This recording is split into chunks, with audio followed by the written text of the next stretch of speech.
PUBG ও free fire সহ এ জাতীয় game বন্ধে উচ্চ আদালতের দেয়া নির্দেশ পুরোপুরি পালন সম্ভব বলে মনে করে বিটিআরসি।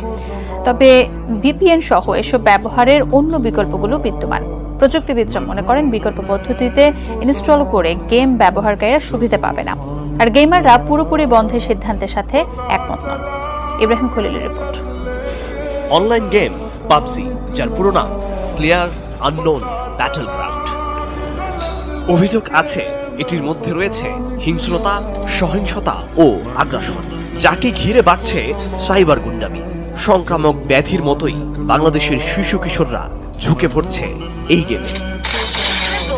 ক্ষতিকারক দিক বিবেচনা করে পাবজি, ফ্রি ফায়ার সহ এমন কয়েকটি গেমকে দেশে বন্ধের নির্দেশ দেন হাইকোর্ট।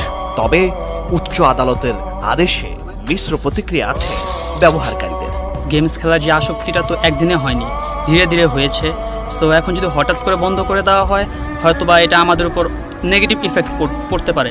বাইরে খেলতে যেতে পারি না, আমার থাকলেও ওগুলাতে মানে এত পরিমাণ ক্রাউডেড থাকে যেগুলাতে যা খেলা সম্ভব না, অনেক ফ্যামিলি থেকে সাপোর্ট করে না।